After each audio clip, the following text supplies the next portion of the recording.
नमस्कार, आप देख रहे हैं यून्यूज़ यूपी और मैं हूं राहुल सिंह। यूपी गुनाह में गुनाह की एक और सच्ची सनसनीखेज खबर लेकर मैं आपके सामने हाजिर हूं। ये हमारी खबर जो है यूपी के सिद्धार्थ नगर जिले की है, जहां पर एक दिल दहला देने वाले हत्याकांड का पुलिस ने खुलासा किया है। इस हत्याकांड में 45 दिन पहले एक प्रेमी जोड़े ने घर वालों से बगावत कर एक दूसरे के साथ रहना शुरू किया।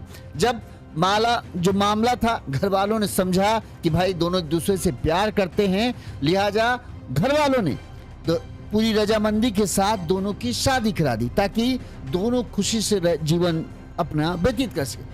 ये शादी 1 जून 2026 को हुई और महज 45 दिनों के अंदर इन दोनों के प्यार के बीच में इस कदर तकरार आई कि 45 दिनों के पहले जो प्रेमी प्रेमिका एक दूसरे के लिए जान देने की बात करते थे, एक दूसरे पर मर मिटने की बात करते थे, 45 दिनों के शादी के 45 दिनों के बाद ही उन प्रेमी प्रेमिका में इतनी रिश्तों में खटास आ गई कि पति ने अपनी नई नवेली दुल्हन की पहले बेदर्दी से हत्या की और फिर उसकी लाश को अपने कमरे में गड्ढा खोदकर 6 फीट नीचे दफना दिया।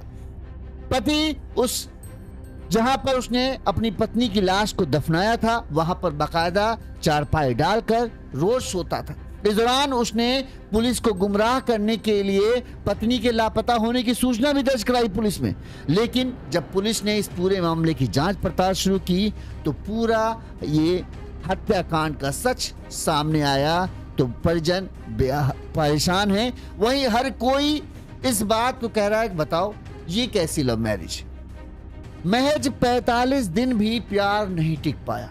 45 दिन के अंदर में पति पत्नी के बीच में इस हद तक टकराव होता है कि पति अपनी पत्नी की हत्या कर देता है। अभी दोपहर में हमने एक खबर दिखाई जहां पर शादी के 13 साल बाद एक पत्नी ने अपने पति की हत्या कर दी। वहां पर कई लोगों ने कमेंट किया है कि अरेंज मैरिज में, यानी जो लोग घर वाले शादी कराते हैं, वहां पर इस तरह की बातें होती हैं कि पत्नियां जो हैं अक्सर अपने पति से नाराज होती है और वो इस तरह की वारदात को अंजाम देती। अब आप यहां देखो, लव मैरिज थी, घर वालों से झगड़ कर घर वालों से भाग गए थे। प्रेमी प्रेमिका एक दूसरे के साथ जीने मरने के लिए इस कदर थे कि घर वालों की बात सुनने के लिए तैयार नहीं थे। भाग कर शादी करने का फैसला ले लिया। घर वालों ने समझा कि चलो भाई ठीक है, अगर तुम इतना ही प्यार करते हो चलो शादी करा देते। शादी कराई, 1 जून 2026 को शादी होती है। उसके बाद आज कितनी तारीख है? 17 तारीख है। 13 तारीख को ये पत्नी जो थी, नई नवेली दुल्हन, गायब हो जाती है। महज 45 दिनों के अंदर में ये प्रेमी जोड़ा जो एक दूसरे के लिए जान देने पर उतारू था, 45 दिनों के अंदर में शादी के बाद इनके प्यार ऐसा रफू चक्कर हुआ कि पति ने पत्नी की हत्या की। घर में जिस कमरे में वो सोता था उस कमरे में गड्ढा खोदा 6 फीट का और अपनी नई नवेली दुल्हन, जिससे बेपनाह प्यार का वो दावा करता था, उसे मार कर गाड़ दिया। सोचो। और फिर वहीं पर अपनी चारपाई, उसी लाश के ऊपर अपनी चारपाई डालकर पिछले 3 से 4 दिनों से सो रहा था बेफिक्र होकर। घर के बाहर निकलता तो किसी को इस बात का एहसास नहीं देना देता कि उसकी पत्नी के बारे में उसे पता है या उसने कुछ ऐसा किया है जिसकी वजह से उसकी पत्नी गायब हुई। ये तो जो महिला, जो प्रेमिका थी, जो पत्नी थी, उसकी माँ, उसके परिजनों को कुछ शक हुआ तो उन्होंने पुलिस से कहा कि हमें पति पर ही शक है। इसके बाद पुलिस जो है प्रेमी के घर पहुंचती है, उस घर की तलाशी लेती है तो जिस कमरे में चारपाई पड़ी थी वहां पर पुलिस को शक होता है। पुलिस गड्ढा खोदती है तो प्रेमिका की लाश बरामद हो जाती। नई नवेली दुल्हन, 45 दिनों की दुल्हन, लाश ऐसी बुरी हालत में कि देखकर रूह कांप जाए। जगह जगह पर उसके शरीर पर चोट के निशान थे। वो बता रहे थे कि मरते वक्त प्रेमिका ने अपने आप को बचाने की कोशिश की लेकिन जालिम पति ने उसे बख्शा नहीं और बेदर्दी से मौत के घाट उतारा। अब इस हत्याकांड के बारे में अब तक क्या क्या चीजें सामने आई हैं, सब कुछ हम आपको विस्तार से बताते हैं ताकि आपको पूरा घटनाक्रम समझ आए। सबसे पहले जो ये मृतक युवती है, इसकी माँ ने क्या कहा है वो सुनिए, फिर हम आगे पूरी खबर विस्तार से बताते हैं। कसीबुन्निसा कहाँ रहते हो? संत कबीर नगर दसामा जदारा थाना। आपकी बच्ची के साथ क्या हुआ मामला, कैसे आपको जानकारी हुई, किसने बताया? वो फोन करके मुझको बताया था तुम्हारे लड़की को मैं मार के दफनिया दिया था। कौन आपको फोन किया था? वो एक शमशेर फोन किया था। ये शमशेर कौन है? वो दामाद था मेरा। क्या उसने बताया? उसने बताया मैं उसको मार के मैं घर में दफनिया दिया था। उसको दफनाया? मेरे लड़की को। लड़की का क्या नाम था? वो मफीदुन्निसा। कब शादी हुई, कैसे शादी हुई? 1 तारीख की हुई थी शादी, 1.5 महीना हुआ। कहाँ शादी हुई थी, कैसे? यहाँ पे हुई थी। यहाँ पे आए थे 2 आदमी, यहाँ पे काबला निकाह पढ़ा के कागज के साथ तब गई थी। यहाँ से नहीं लेके गई थी, मैं तब से यहीं पे रहती थी। कौनो गलती नहीं, उसको कसूर नहीं था उसका, मेरे से नहीं बताया था कसूर।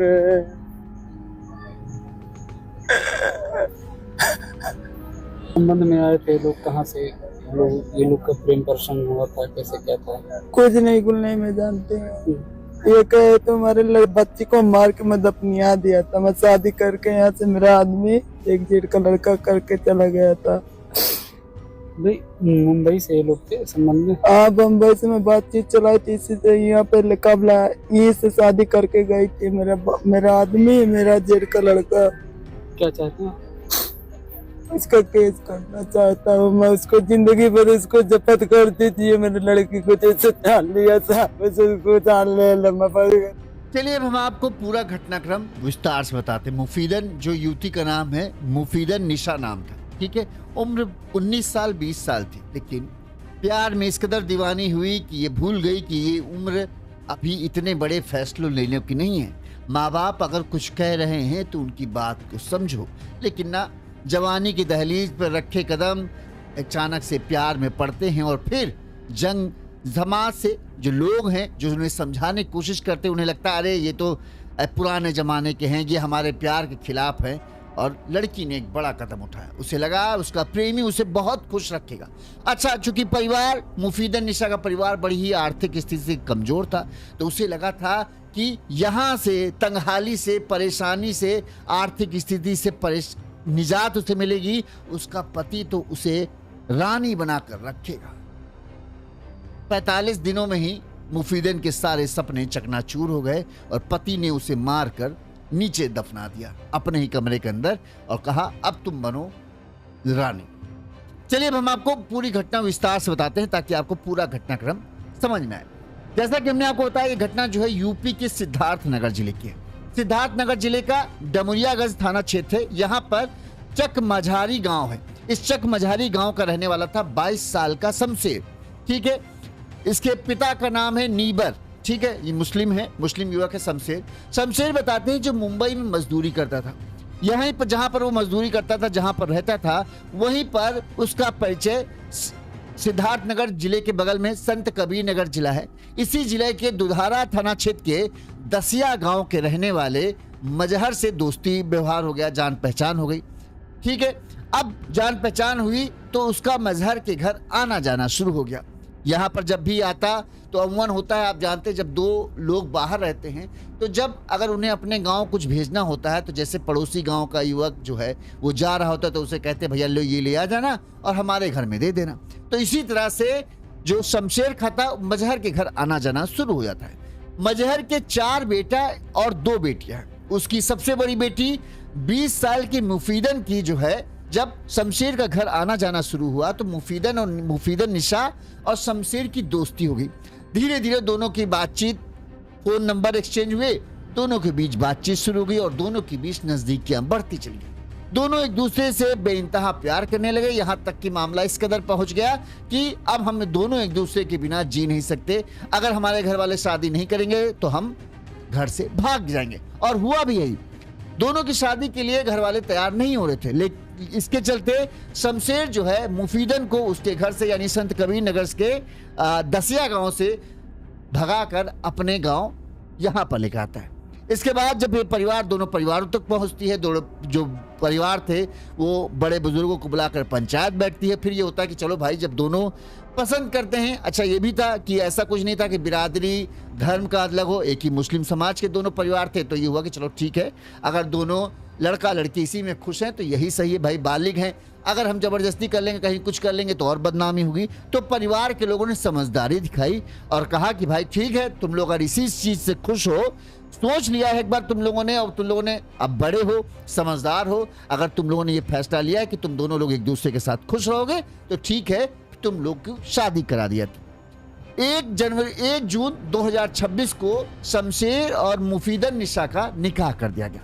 बताया जाता है निकाह के कुछ दिनों बाद तक तो सब कुछ ठीक रहा, यानी 1 हफ्ते तक। और 7 दिन, सोचो 7 दिन पहले तक शमशेर और मुफीदन निशा इस कदर प्यार में पागल थे कि एक दूसरे के बिना उनको ये था कि हम सांस ही नहीं ले पाए।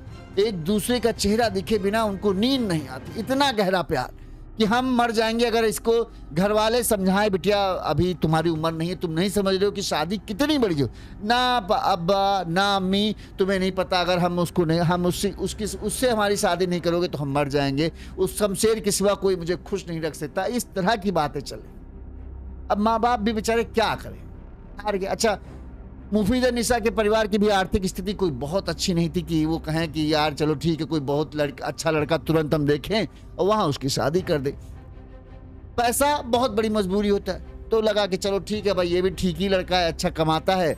और जो मुफीदन निशा के पिता थे मजहर, उन्होंने देखा ही था कि ये मुंबई में काम करता था, ठीक ठाक कमा लेता है, चलो बिटिया को खुश रखेगा। तो उन्होंने कहा ठीक है बेटी, तुम खुश हो तो हम भी खुश हैं, चलो शादी करा लो। शादी के 7 दिन बाद अब होता है, पति पत्नी जब साथ रहना शुरू करते हैं तो दोनों को एक दूसरे की खामियां नजर आने लगती। पहले जब साथ नहीं रहते थे, दूर दूर रहते तो सब चीज अच्छी लगती थी, ये इतनी अच्छी सस्ती झसती है, ये इतने प्यार से बात करती है। अब जब साथ रहने लगे तो यही चीजें खटकने लगी। अरे ये कुछ ज्यादा ही बोलती है, ये कुछ ज्यादा ही सस्ती धसती है, ये हमेशा फोन पर बात करती है। इन छोटी छोटी बातों को लेकर पति पत्नी यानी शमशेर और मुफीदन के बीच जो है झगड़ा होने लगा। धीरे धीरे झगड़ा इतना बढ़ता जा रहा था कि मामला जो प्यार वाला था, अब लग रहा था इन दोनों के बीच में प्यार नाम की तो कोई चीजें नहीं। ये दोनों ऐसे हैं कि लग रहा था जैसे एक दूसरे के कट्टर दुश्मन, और पा जाए तो मार दे। और इसकी सबसे बड़ी वजह थी शमशेर के दिमाग में एक बात शक घर गई। अब किसने उसके दिमाग में ये बात डाली वो बात की बात है, लेकिन शमशेर को ये लगने लगा था कि दरअसल जो मुफीदन निशा है वो उसके पीठ पीछे किसी और लड़के से फोन पर बातचीत करती है। अब वो अपने घर पर बात करती थी, इसे अपने किसी रिश्तेदार वाले से बात करती थी, लेकिन भले ही वो बात गलत हो, लेकिन शमशेर के दिमाग में ये बात एकदम घुस गई कि वो किसी से बातचीत करती है। और शमशेर को ये लगने लगा कि जो मुफीदन निशा है वो उसे धोखा दे रही है और वो उसका बेवकूफ बना रही। अब ये बात जो है शमशेर के दिलो दिमाग में रोजाना, कहते हैं ना प्यार तो बढ़िया है, जितना प्यार हो उतना अच्छा, लेकिन अगर प्यार के रिश्ते में शक कहीं घुस गया तो फिर प्यार, तकरार और फिर खौफनाक वारदात बदलने में देर नहीं लगती। और यही हुआ यहां पर। शमशेर के दिमाग में शक ने धीरे धीरे इतनी गहरी जगह बना ली कि रोजाना अब पति पत्नी के बीच में प्यारी बातें तो छोड़ी दो, सिर्फ झगड़े के सिवा कुछ होता ही नहीं था। मुफीदन निशा ने अपने घर में बताया। अब वो जब पहले था तब माँ बाप शमशेर की बड़ाई करती रहती थी। अब जब फोन करती है, अम्मी अब्बू ये हमें परेशान करते हैं, ये मारते हैं, पीटते हैं। अब अम्मी अब्बू भी क्या कहें भाई, तुम्हें ही फैसला किया, तुम ही तो कहती थी बहुत अच्छा था। जब तुमको समझाया जा रहा था, तुम्हारे अकल पे पत्थर पड़े थे, तब तो तुमको लग रहा था शमशेर से बढ़िया दुनिया में कोई लड़का ही नहीं है। तो ये चीजें चल रही थी।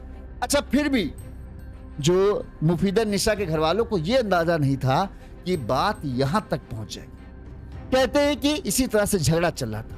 अचानक से 13 जुलाई को शमशेर डमरियागंज थाने पहुंचता है। यहां पर वो अपनी पत्नी मुफीदन निशा के लापता होने की सूचना दर्ज कराता है। वो शिकायत करता है कि 11 जुलाई को उसकी पत्नी अचानक घर से कहीं चली गई और अब उसका कुछ भी पता नहीं चल रहा है। कहां चली गई, कैसे चली गई, अचानक से क्या हुआ। अब पुलिस उससे पूछता है तो बोला हम काम पर गए थे, अब पता नहीं घर से कहां चली गई। बस उसने एक तरीके से ये इशारा उसका ये था कि हो सकता है वो किसी और के साथ चली गई, इस तरह से उसका पर्पस था। अब पुलिस जो है फिर पूछताछ शुरू करती है। इस दौरान ये बात जो है मुफीदन निशा के घर वालों को यानी पिता मजहर, उसकी मां को पता चलती है कि ऐसा ऐसा है, जो बिटिया है वो 11 जुलाई से लापता है और 13 तारीख को जो है बेटे ने इस बात की शिकायत थाने में दर्ज कराई। अब पुलिस जब जांच पड़ताल शुरू करती है तो मुफीदन निशा के मायके भी यानी संत कबीर नगर जिले में पहुंचती है, वहां उनसे पूछताछ करती है। तो उन्होंने कहा कि हमें लग रहा है कि इस पूरे मामले में जो है वो जो दामाद है और उसके घर वाले, उनका कुछ हाथ हो सकता है, क्योंकि अचानक से बिटिया को कैसे चलेगी। और उन्होंने ये भी बात बताया कि शादी के पहले तक तो सब कुछ अच्छा था, शादी के बाद 3-4 दिन ही अच्छा रहा, लेकिन इसके बाद जो है पति पत्नी में यानी दामाद और बिटिया में रोजाना झगड़े होते थे। उसकी वजह यह थी कि दामाद को शक था कि उसकी बेटी किसी और से बात करती, इसी चलते जो है वो झगड़े होते रहते। अब पुलिस को भी लगा कि ये मामला गड़बड़ है। इसके बाद जो है पुलिस जो है ये शमशेर के घर 13 जुलाई को हमने कहा 14 जुलाई मंगलवार की शाम को जो है पुलिस जांच करने के लिए कि कहाँ तुम रहते हो, आसपास का क्षेत्र क्या है, इस बारे में जांच करने के लिए पुलिस जो है शमशेर के घर पहुंची। इस दौरान पुलिस ने शमशेर के घर के आसपास वाले लोगों से पूछताछ की कि पत्नी इसकी 11 जुलाई से गायब हुई, किसी ने उसको देखा कि नहीं देखा, पति पत्नी के बीच में रिश्ते कैसे थे, तमाम तरह की जानकारी की। तो इस पर ज्यादातर लोगों को था कि यार सच में 11 तारीख से तो ऐसा देखा नहीं। अगर नई नवेली दुल्हन है, सबकी नजर रहती है कि भाई इनकी यहाँ की दुल्हन कैसी है, कैसी बात करनी है, तो ज्यादातर लोगों को था कि हमने घर से निकलते तो बाहर देखा नहीं। तो फिर आखिरकार घर से बाहर निकली नहीं तो वो गई कहाँ। इसके बाद पुलिस ने जाके घर के अंदर, जो शमशेर का घर है उसके अंदर जांच पड़ताल शुरू की। ज्यादा कोई बड़ा घर नहीं, आप वीडियो में देखोगे जो नीचे सेकंड घर है वो घर है।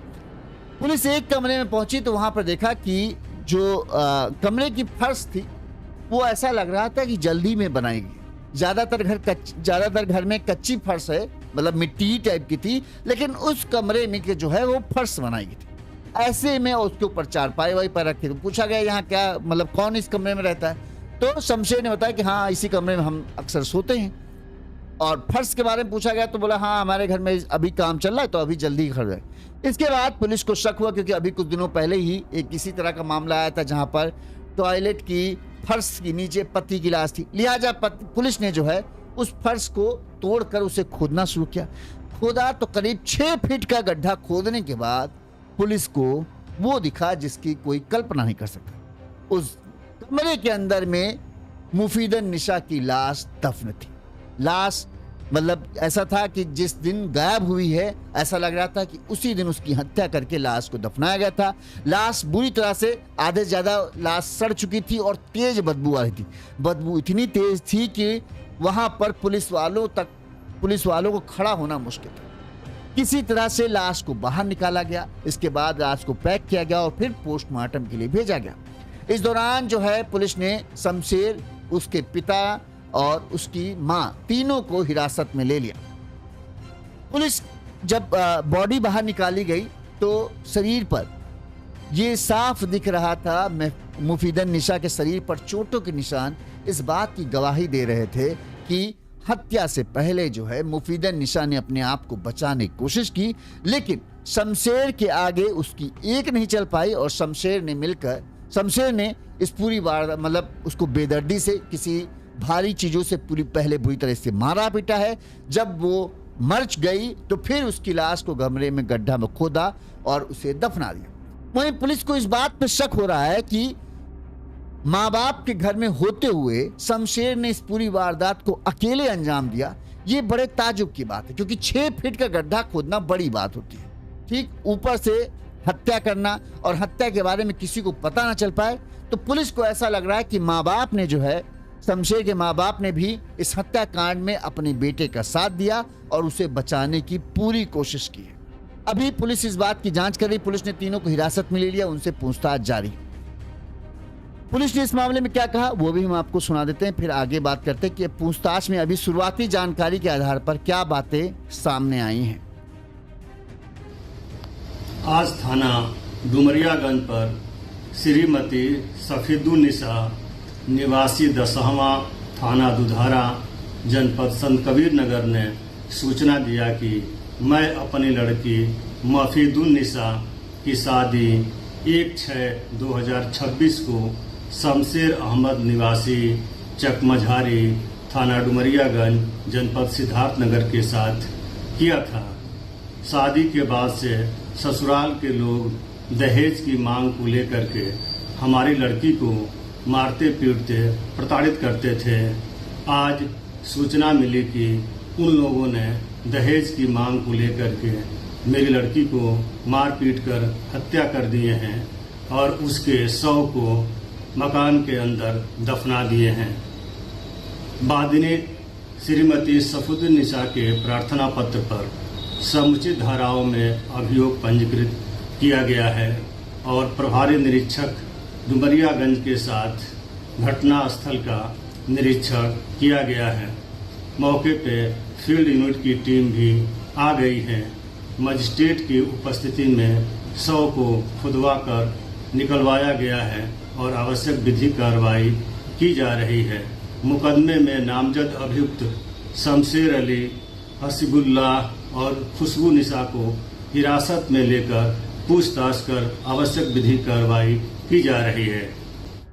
पुलिस की शुरुआती जानकारी में अभी तक ये बात सामने आई है, जो अभी ऊपर से पूछताछ हुई उसमें ये बात पता चली है कि हत्या के पीछे की मुख्य वजह जो है वो ये था कि शमशेर को इस बात का शक था कि उसकी पत्नी जो है वो किसी से फोन पर बात करती थी। इसी शक में अंधे होकर शमशेर ने इस पूरी वारदात को अंजाम दिया। वहीं अब ये बात जो मुफीदा निशा का मोबाइल है वो पुलिस को मिल चुका है। अब पुलिस मुफीदा निशा के मोबाइल पर जांच करेगी कि किन किन नंबरों से उसे फोन आता था, किन नंबरों पर वो बात करती थी और जिन नंबरों से वो बातचीत होती थी आखिरकार वो मुफीदा निशा के क्या लगते थे। क्या कोई दोस्त था, भाई था, रिश्तेदार थे जिनसे मुफीदा निशा बात करती थी और जिसकी वजह से जो है शमशेर को उसके ऊपर शक हुआ और जिसकी वजह से फिर ये पूरा कांड हुआ। तो अभी फोन की सीडीआर रिपोर्ट निकाली जा रही, जिसके बाद जो है ये पूरा खुलासा हो पाएगा कि शमशेर का शक सही था या बस एक मन अपने दिमाग में पाला गया फितूर था। बताया जा रहा है कि शमशेर को शक था कि पत्नी फोन पर किसी से बात करती है। इसी शक ने दोनों के रिश्ते में ऐसी कड़वाहट पैदा कर दी कि बात हत्या तक पहुंच गई। वहीं गांव के लोगों ने बताया कि शमशेर ने पत्नी की हत्या कर दी और शव को कमरे में दफनाकर आराम से उसी पर चारपाई डालकर सोता रहा। इस दौरान जो है 3 से 4 दिनों तक जब पुलिस ने कहें 14 जुलाई मंगल को 11 तारीख को उसने लापता होने की सूचना दिलाई थी, तो 11, 12, 3 रातों से जो है वो लगातार उसी कमरे में था। उसके माँ बाप भी वहीं पर थे। तीनों ने पूरा अपने आस पड़ोस के लोगों के बीच में इस तरह से अपना बर्ताव करते थे कि किसी को शक नहीं हो पाया कि इन्होंने 6 फीट का गड्ढा खोदकर अपनी बहू को घर के अंदर ही दफनाया है। अब जब सच सामने आया है तो लोग थू थू कर रहे हैं और हैरान है कि ऐसे भी आदमी हैं जिनके घर में किसी इंसान का लाश दफन है और उनके चेहरे पर एक रत्ती भर भी शिकन नहीं है कि हाँ, या पछतावा नहीं है कि हाँ हमने एक जान ली है, किसी की बेटी को मार डाला है, किसी के पत्नी को मारा है। लेकिन सब ने, क्योंकि भैया यही है। अब जो महिला एक लोग कमेंट कर रही थी जो अभी इटावा वाली खबर में कि अरेंज मैरिज में ऐसा ही होता है, देख लीजिए लव मैरिज है, 45 दिन, शादी के 45 दिन बाद नई नवेली दुल्हन की हत्या कर दी। और लव मैरिज, ऐसी लव मैरिज कि घर वालों से झगड़कर बिटिया इतना प्यार करती थी उस पति को जिसने उसे मारा कि अपने घर वालों से झगड़कर उसके साथ आ गई थी। सोच लो, तो बात लव मैरिज या अरेंज मैरिज की नहीं होती, दोनों जगह बुरे लोग मिलते हैं। बात यह है कि शादी की जिम्मेदारियों को समझना सबसे बड़ी बात है। एक ऐसे आदमी से शादी कीजिए जो इस चीज को समझता हो कि शादी मौज मस्ती वाली चीज नहीं है कि आज हमको अच्छी लग रही तो हमने शादी किया और कल वो जब उसका रूप रंग ढलने लगेगा तो हम उससे नफरत करना शुरू कर दें। शादी एक बहुत बड़ी जिम्मेदारी है, उसे निभाने के लिए आपको कई सारी चीजों की कुर्बानी देनी पड़ती। कुर्बानी मतलब त्याग करना पड़ता है।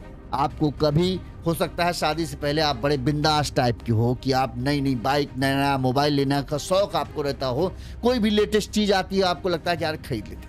लेकिन शादी के बाद ये सब चीजें बदल जाती हैं। शादी के बाद सबसे पहले परिवार को देखना पड़ता है, पत्नी की जरूरतें, बच्चों की जरूरतें, इन सब पर गौर करना पड़ता है, फिर कहीं आप आते हैं। तो जब आदमी इन जिम्मेदारियों को एहसास कर पाता है वही अच्छा पति और पत्नी वो अच्छी बन पाती है जो समझती है कि उसके कहे शब्द, उसका बर्ताव परिवार पर किस तरह से असर डालेगा। अगर वो अच्छी पत्नी बनेगी तो उसका परिवार अच्छा और खुशहाल रहेगा और जिंदगी भर वो कभी दुख नहीं उठाएगी। झगड़े होते हैं, हर जगह होते हैं, सबसे अच्छे पति पत्नी के बीच में झगड़े होते हैं, लेकिन उन झगड़ों को किस तरह से शांति से सुलझाना ये बहुत जरूरी है।